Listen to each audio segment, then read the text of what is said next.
September 8, 1971, Lagos Bar Beach is packed. Over 30,000 people are standing on the sand, climbing trees and posing through crowds. They are not there for a festival, they are there to watch a man die.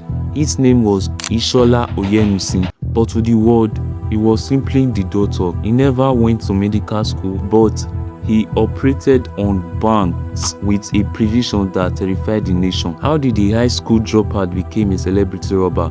And why did he believe that no bullet in the world could kill him? This is the dark true story of Nigeria's first celebrity criminal. To understand Oyenusi, we have to look at Nigeria in 1970. The Civil War had just ended and the streets were flooded with illegal weapons. While the country was trying to rebuild, young Ishola Oyenusi was planning a different kind of growth. He started small, stealing a car to impress a girlfriend, but small was not enough. He wanted power. He began calling himself the doctor because he claimed his robberies were clinical surgeries. He was not just a thief, he was a brand. While other robbers hid in the shadows, Oyenusi wanted the spotlight. He wore the most expensive lace material, drove luxury cars, and walked into banks in broad daylight without a mask. He wanted you to know exactly who was robbing you. But wait, let's look at what he was actually stealing. In 1971, Nigeria was still using the pound. A brand new car at the time cost about £800. A bottle of beer was just a few pence. A bag of rice was less than £5. Now imagine Oyenusi and his gang walking away from a bank with £10,000 in today's money. That is enough to buy an entire street in Lagos. He was living like a billionaire, while the average Nigerian was struggling to survive. This is where the story turns into a legend. Oyenusi was obsessed with juju. He was a regular at the shrines of the most powerful herbalists in Southwest. He believed he had a spiritual vest that made him invisible. He boasted that he could walk through a hail of bullets and come out dry. This created a massive psychological fear. The police were terrified. How do you catch a man who can disappear? How do you stop a man who laughs at your gun? Oyenusi used this fear as a weapon. He would walk into a bank and tell the security guards to drop their guns, or he would treat them, and because of his reputation, they often did. He was winning the war of the mind before he even fired a shot. But every doctor has a face surgery. In March 1971, Oyenusi and his gang attacked a Wema Bank branch in Lagos. They got the money, but things turned bloody. Oyenusi shot and killed a police officer during the escape. This was the turning point. Up until then, he was a popular thief. Now, he was a cop killer.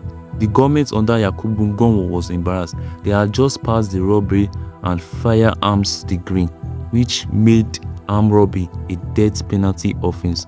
The police were given one order: bring the doctor to the stake. The manhunt was the biggest Nigeria had ever seen.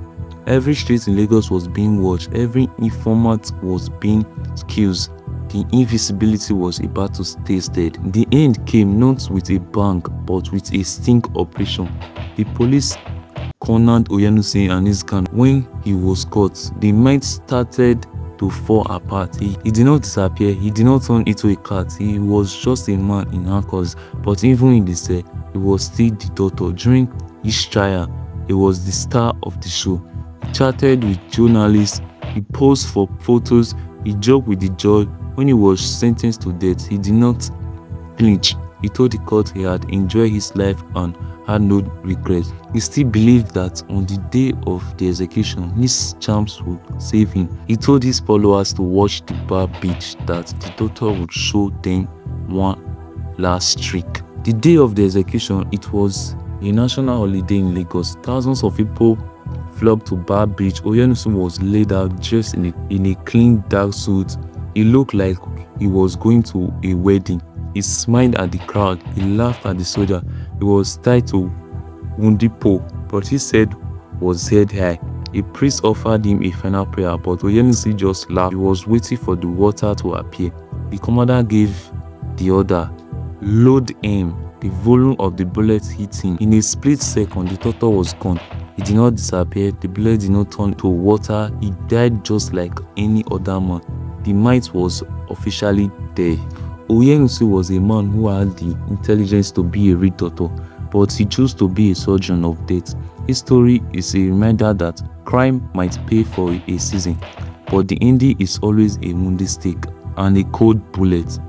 He set the template for future criminals like Lawrence Anini and Shina Rambo, but they all meant the same end. Story. We tell this story not to celebrate the crime, but to remember the cost. I appreciate your time staying till the end of this video.